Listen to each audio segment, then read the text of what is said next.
Ismoil aka Sheraliyevdan intervyu olamiz. Esa obunachilari olovli o'yin yakunlandi. Englishfay jamoasi g'alaba qozondi. Ismoil aka o'yin haqida, Ustozodaga qarshi o'yin, Ustozodan o'yini, o'zingizlarning jamoani o'yini borasida qanaqa fikrlar bildira olasiz? Xo'p, o'yin keladigan bo'lsak, avvalambor o'zimiz jamoa komandaga keladigan bo'lsak, komanda nastroy qilib keldik bugun. Chunki kanalda ancha aktiv bo'ldi. Ozgina debatlar bo'ldi, kanalda qizdirdiklar zo'r. Biz shunga tayyorlanib keldik, yutmoqchi edik.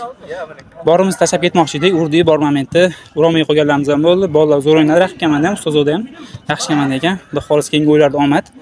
Keyingi o'yinlarda ham borimizni harakat qilamiz. Xudo xolisa chempionatda yutish maqsadimiz, inshaalloh yutamiz.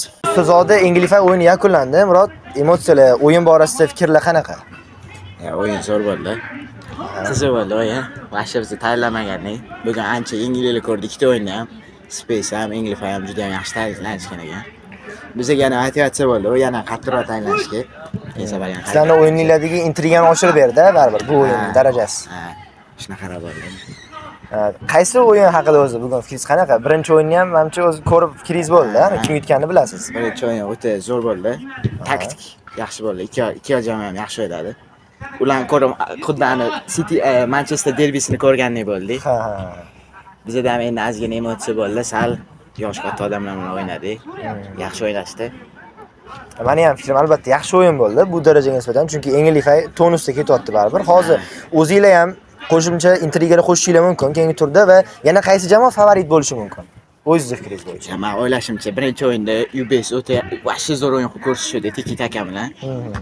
O'sha Pep Guardiola'ning Barselonasini ko'rgandek bo'ladi ular o'yinida. O'ta yaxshi o'ynashgandi. Menimcha bu ikkalovligi o'ynasa ham yaxshi o'yin bo'lsa kerak deb o'ylayman. Keyin APG ham juda yaxshi o'ynayapti. Hamma jamoalar yaxshi o'ynayapti. O'ziga xos stili bor hammani. Biz ham endi sekin o'zimizning stilni olishga harakat qilamiz. Albatta. Demak, rahmat sizga Murod. Keyingi o'yinlarda jamoaga omad. Yuqori natija kutamizmi jamoalar?